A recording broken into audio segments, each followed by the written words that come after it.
Hi, everyone. It's Barbara Hayward here. Stories from the Soul podcast with Barbara Hayward, where the unseen and the unheard become the seen and the heard. You know the byline, see the unheard and hear the unseen. And today it is with absolute great pleasure that I introduce you to Marie Bailey. Marie is a lady that lives in Canada and has all her life, except the times that she was in the Canadian Armed Forces and she was deployed around the world in her the days of being in that force. Now, Marie went into the armed forces pretty much out of school and spent the next 10, 15, 20 years in the army. And in her journeys of being in the armed forces, she was stationed in Afghanistan. And what we're going to do today is talk to Marie about her spiritual experiences, her stories of the encounter of the unseen and the unheard, and the things that were happening around it at the time. She's got three incredible stories that when she informed me about it, I was actually quite spellbound, and I know that you will be too. And then we're just going to end off with a couple of little short, happy things that happened to her, but messages from spirit and messages from the other side. So, with your permission out there, we will start this incredible, incredible journey with Marie Bailey. Marie, welcome and thank you so much for joining us all here today. And how much of that did I get right? And is there anything that you would like to add to it? No, you got that bang on, darling. It's all good, and I'm honored to be here and to actually be talking about this, right? To be talking about our stories. I mean, I grew up with the being Irish grandparents and parents that I grew up with the stories of the little people and the stories of the unseen and the unheard. And so this I've never done this before. I've never actually talked about, maybe shared it with some people, but never really talked about some of the things that happened to me many, many times, but some in particular in Afghanistan. So it's great to be here to do this. And thank you so much for inviting me. Thank you. And thank you for giving permission to share your stories like this, because there's millions of stories out there and there's millions of people that have never spoken about their stories. And I feel because this is a normal part of my life, as it is a normal part of your life. But as a public figure that I've been pretty much in the last 30 odd years, that people are quite used to my stories. I don't give a bugger what people think. However, that's not what everybody is about. And today it's it's going to be an eye opener, not just about the stories that happened to you, but about speaking publicly about it. And hopefully out there that you will gain courage and a little bit of tenacity and you can share your stories with me privately and we'll see where we can take it. So can I just hand it over to you, Marie, and you start with whichever story you'd like to give us. Sure. I just want to say first that before I went to Afghanistan, a friend of mine had invited me to go see a medium with her. I was very reluctant. I didn't really want to do it, even though I fully believe in all of that. But for some reason, and I did go and see her, and just before it was only weeks before I left, and she had said to me that some things are going to happen, but you're going to be okay, and you are protected. Is what she Right, said to me. She said they, as she termed them, she said they will be with you, and you will be protected. So right. so that was okay. So anyways, probably one of the first things there was we had had a particularly hard day this one time, and we'd had some significant losses. And I was sitting in my office in the building that we worked out of, and I was sitting there and doing some paperwork around what had happened. And I looked over, I caught something out of my eye, and I looked over towards the window that was in the next office. And sitting on the windowsill were two perfect white doves just sitting on the windowsill. And Afghanistan's a country that is, so much dust, so much, just dark and very dirt and all of that. So you don't expect to see. But at first I didn't really think anything of it, but I kept looking at them, and they were looking right at me, like directly at me the whole time, looking in the window at me. And when I realized that they were doing that, and I thought, and they stayed for the longest time with us, just kind of, watching each other. And I thought, my goodness, that was incredible that they stayed that long with all that was going on around us and kept looking at me. And of course, but I had such a, because there's a thing in Afghanistan that says about doves, and it's not even in the area we were in, that says if fighting starts, doves are the first ones to leave and they will not return until the fighting is ended, which was not the case, but they were sitting there. And so when I told someone, and they stayed for quite a while, and I told someone about it later on, and their comment was, people that had been there before and been there longer than I was, that they'd never seen doves in that area. They'd never seen, but they were, just sitting there too. So to me, they were definitely there for me. They were definitely there to tell me that they were watching, because they were watching, like they were, Right. their eyes Really on me, really focus. watching. Yeah. And so that was one of the first things I think that happened. But there was another time when the building that we were in was a compound, and the only people allowed in our building were the people that worked there Right. on the camp. And behind us was a compound, but only accessible to people who worked in the building. So there was, and I used to go back there, sometimes we had other offices back there that we had to go and do different things with. And so one night I was working late like we normally were, and everybody else had pretty well left the building, and there was just a few of us left, and I had to go back to the compound to get to this one office to get something. And while I was back there for a while, and then I was coming back towards the building, and it's very dark out there, very few lights there for obvious reasons. And so as I'm walking back, and I saw something out of the corner of my eye, and I thought, whoa, who's back here? Nobody's supposed to be back here. So of course I'm looking all around and thinking, and I'm starting to speed up my steps by by this time, right, to get the building as quick as I can. And so then all of a sudden I saw it again, but it was like it was my shadow. And at first I'm like, okay, I there's a shadow, okay, not registering it's nighttime to Yep. start with. There's Absolutely. no Yeah. there's no moonlight, there's nothing out here to, No. and but then it kind of, and it startled me for a bit. And then I was thinking, um, well, wait a minute. That's not where your shadow is supposed to be. Even if I was throwing a shadow, it wouldn't be where it is. It'll be on the And ground then exactly, it wouldn't be, beside and you. then exactly, and it wasn't. So when this started to kind of start to register to me that this is not the way it would be. This is not the way it's supposed to be. And then there's a second one on the other side. So there's another shadow or whatever. And it finally started to kick in what the medium had said to me about, being protected, and that they're all around you.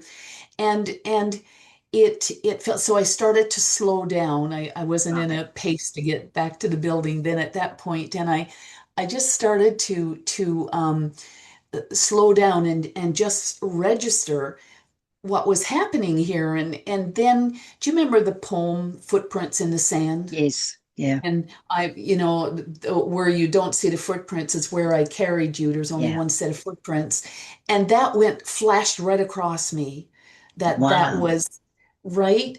And then so I continued on to the building with these two they with Yeah. me. But it was just the most incredible. And from that moment on, I never feared anything Right. about something happening there or anything Yeah. like that. I had no fear because it really validated and Mm. sort of solidified what the medium had said about That being the protected. protection, being Do you, protected. do you know what's really interesting about that? You had two doves I had two, and two yeah, shadows. and two shadows. I So hadn't thought I about that. wonder if the shadows and the doves were led by the same presence. I never thought about that, but They're that's, just in yeah, different forms. isn't that the truth? Yeah. So it's This it's one is not that we, telling you that well, I'm seeing you, we're taking care of you. And these are saying, I'm here to protect you. yeah, and the fact that oh, I hadn't even thought about that. That's a good point because she had said they, That's it. not you will be protected. No, They will be they. with you, right? And so, but it was, yeah, it was so incredible. But from that moment, I honestly, and that was towards the beginning of towards the start of 8 months. So it wasn't like it was, so I didn't have any worries, or I had no concerns whatsoever that I was Mm. not going to be okay from that moment on. And so yeah, so that was pretty cool. And there was, but probably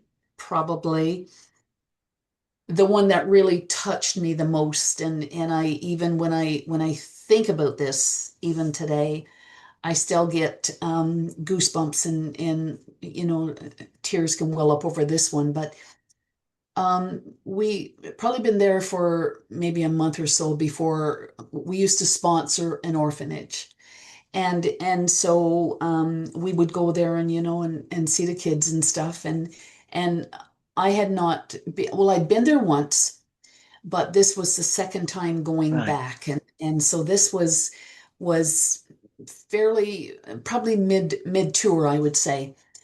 And I mean, there's so many orphanages in Afghanistan, but this one in particular, and to say that it was a nice building this orphanage Mm. was in, etc., would be an understatement, right?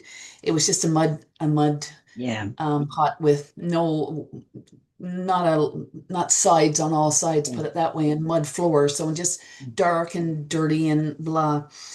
And so we got to the orphanage, and we were going into the compound, and I was with, I think, four other colleagues, probably four or five that were with me that time. And there's like 85 of these little ragamuffins, I call them, beautiful children from newborn to about age 12 that were there. And so we're walking in, and as I'm walking in, I caught something out of the corner of my eye. Once again, as you see a lot of things out Yeah. of your peripheral, right? So I caught something out of the corner of my eye. And I looked over and I started to move towards this because it was, you didn't see a lot of color there, and there wasn't a whole lot of Right. color in the orphanage, but this was the most vivid green, even more vivid than out your window. Like, it was the most Yeah. vivid green I've ever seen. And I thought, what is that? So I started to move towards it.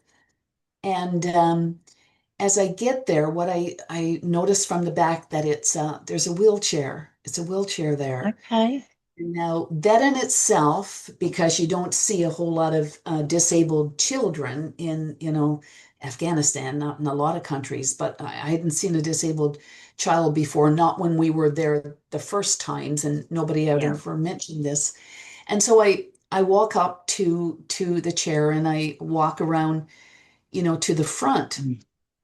And I walked around to the front, and there was the most, she was about 12 years old. And when I looked into her face, I I still say that I saw the face of an angel because there's no other way to describe her. She was absolutely perfect, beautiful, gorgeous, with this light emanating from her, and she clearly had I assume was cerebral palsy. It was what she had. Right. So she was in the chair and shaking and all, but when she looked at me, it was the I can still see her face. I will always see her face, Mm. and just in her eyes. But then she reached out and she touched my hand, and it was like Oh my gosh. electricity. Wow. Yes, it was like electricity going through me when she reached out and touched my hand, and it was, like I said, I can only describe it as being in the presence of something angelic. Like Yeah. she was just perfect, Yeah. absolutely perfect. And she held my hand for, she didn't say anything, but the way she looked at me, and her and I had in, I mean, in my English and in her Pashtun, we had a conversation Yeah. just in those moments. We In had a those conversation. eyes. Yeah. Yes, we had a conversation in those.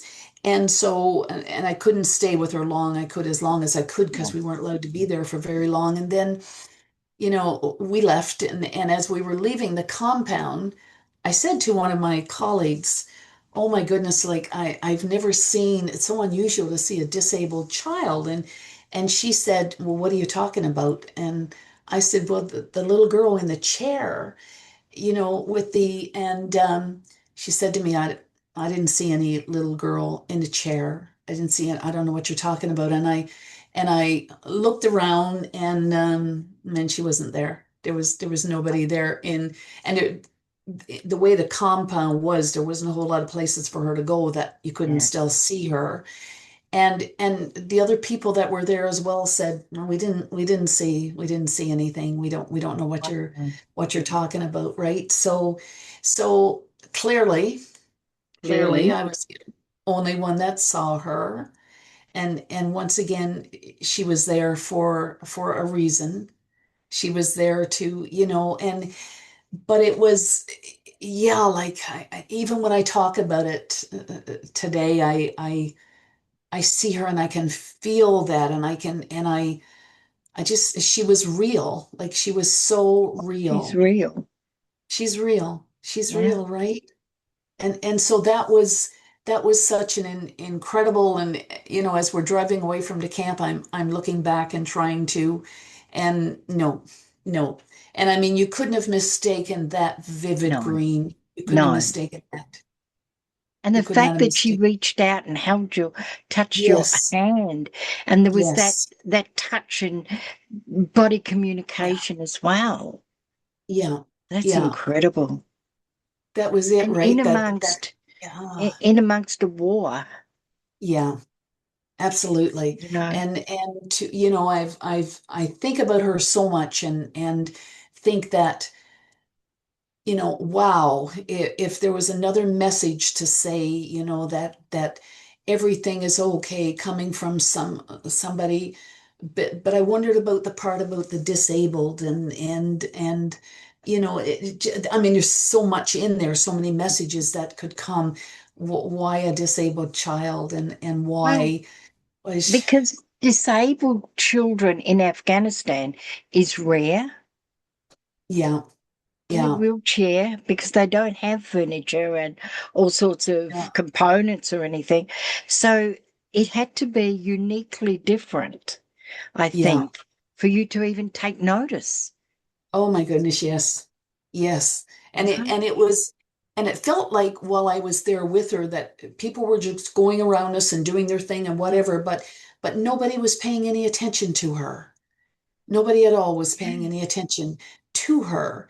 And so it was just, but and I couldn't even tell you how long I was there, because it was just one of these things where everything stands still, Yeah.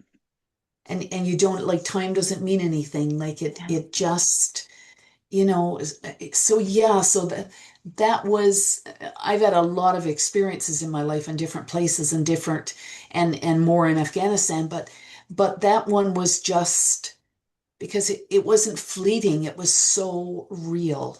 Yeah. It was so real and such a beautiful experience. Yeah. Yeah, Um, that was pretty amazing. That was pretty amazing. and is there any Yeah. other stories that you'd like to share with us?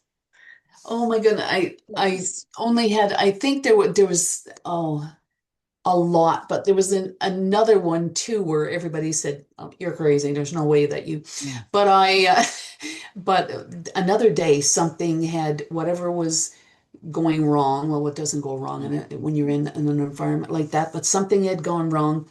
And I looked out, we had a tree outside of the building, and it was, if you could call it a tree, it's more of a Mm. stick, but outside the building, and I look out I look out and there's this most gorgeous parrot sitting on the tree, like this beautiful. The colors were just incredible.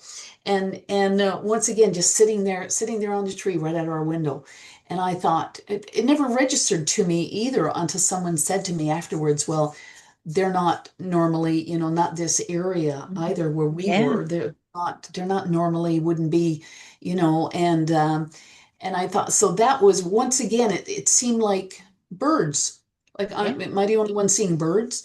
But it was, yeah, so that was pretty cool. But there was a lot of other things like um I think one day if you know anything about Afghanistan, you know that flying kites is huge in their culture. Right. Like flying Okay. kites, it's a sport and it's a national sport and it's they're very serious about their sport, but it was banned when different regimes came along, Right. right? And it was banned and the one day I was looking towards the mountains. We were in a mountainous area and there was once again when we had like a particularly bad day Yeah. and so I was by myself and I was looking on the top of what we called Canada House and I was looking towards the mountains and there was four Black Hawk helicopters that were patrolling. So you Mm. look at that, you see, that's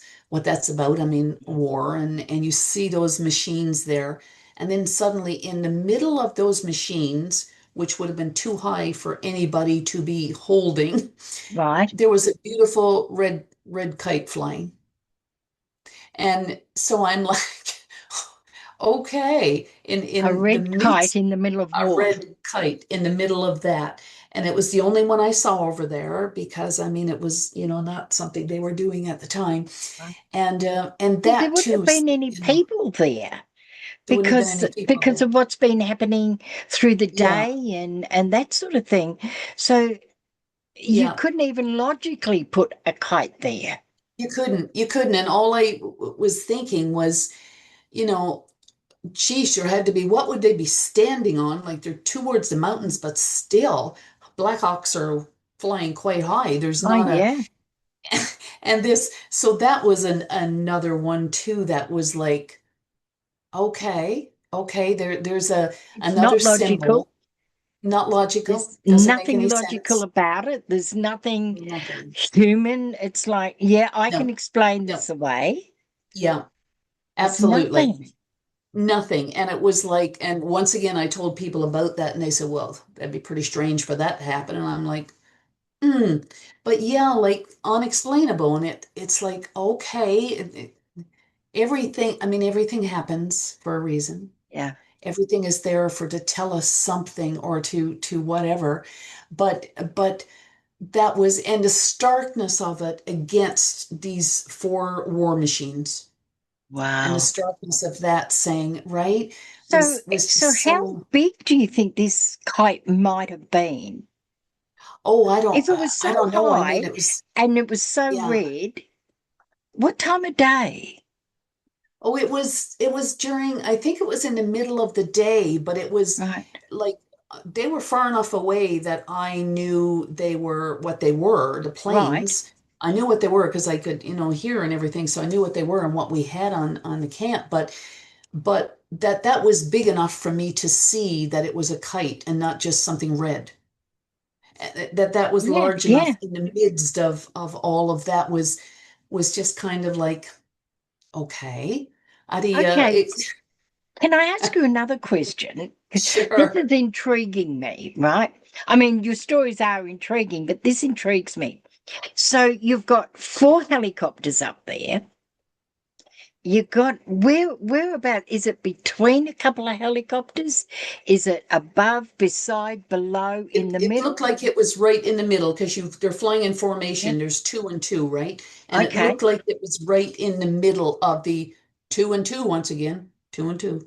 But they were, yeah, so it looked like it was right in the middle of it, like it was just Wow. there moving along with it. Like it was, yeah, Can I just give you a little theory? sure, And it's very fanciful. Okay, it's very fanciful.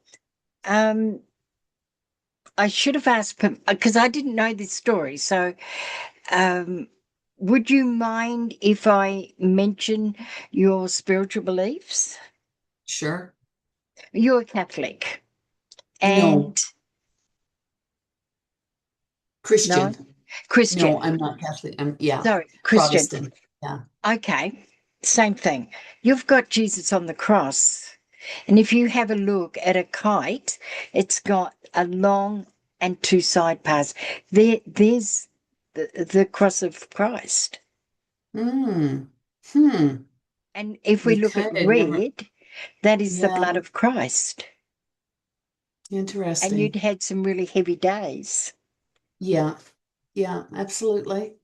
And I and never as I thought said, about it's that. just been Wow. fanciful. It's just No, me being that's, fanciful. And yeah, another sign that you were protected. yeah. I think that's what I took from it. I thought, boy, every time I was seeing something to me and like there's other stuff that I had even forgotten about. But every time I was seeing something like that Yeah. was just validating that what I already knew that it was like, okay, I get it. I get it that it's but you know what it I'd forgotten about this part of it. Interesting. That just before, and the reason I had gone out and was by myself on the top of Canada House because my sister had called me from Canada to tell me that her husband had just been diagnosed with cancer. And that had just happened, and I had to get out and go somewhere, Yeah. and I went up on the top of and I was there, and Not and this is presented. what and this is what was there. Wow, I hadn't even thought about that. That's So interesting. it's all interconnected. All interconnected. All interconnected. Isn't, yeah. I had because that was so striking to me and I'm like, am I seeing this because I'm of the news I just got and whatever, but I hadn't really thought about that, but yeah, wow. Wow. And the other thing is, let's say you made up the kite. Let's Yeah. say that's your imagination. You cannot make up helicopters in No. formation with the noise of the rotor blades. Yeah. You can't make Yeah. that up. Yeah. And yet Absolutely. they were so divinely Yeah. connected and symmetrical with each other. Very much. And it was almost like, and I thought about this afterwards, but I thought, you know, it wow. Okay. But this is what's coming to me now that you're saying this is what I thought at the time. It was like after I got over the idea of seeing this was like, it looked like those choppers were protecting the kite, that Yeah, they were there to protect the that's kite, that's what I right? thought too. That, yeah, that they were there to for protection and once again validating what I had been told, right? That maybe I was the kite. But that was And right. maybe your troop was the kite. It's been Yeah, maybe. Right? I hadn't, yeah, but it was always something that was like it felt like every other day I was getting something after the incident in the compound to right. keep saying, we're here. We told you We're we'd be here. here, right? We're here. And it's yeah, and I had when I was leaving, I had the rooms that I was in, Mm. staying in the last few days that I was there, and I left to move just to another area just before I left to another camp. But and I wasn't supposed to have necessarily done that, but they moved us, a couple of us, early for another flight or for something that was going on. And hours within us leaving, the building got bombed, and where I was flattened, was completely flattened. So all of that, right? You The really things were that protected. went on that were protected, but in everything, I'm sure there's many other things I could think Oh, of, and like I said, I've had many experiences in my life like this, but those were really significant. really significant, really significant. Yeah. Thank you. Thank you, I mean, Marie. That I'm really dumbfounded. I've heard a couple of your stories, but not all of them, right. and thank you for sharing them with us. And I will You're tell you welcome. out there, Marie is our first guest speaker, our first guest speaker on our podcast. And she's blown me away. I hope she's blown you away out there as well. Now, all these stories are real, they're true, and they happened. And so, if they've happened to us, I am absolutely sure they're happening to you to some degree. We are as sane as the day is long in our insanity, and we're as weird as the weirdest person in our ordinariness. I just want to share that with you. Marie, thank you so much for joining us today and sharing your stories of the unseen and the unheard into the seen and heard. And thank you. Thank you very much. It was wonderful. I really And enjoyed it. until we speak again, ka kite anō. Mm.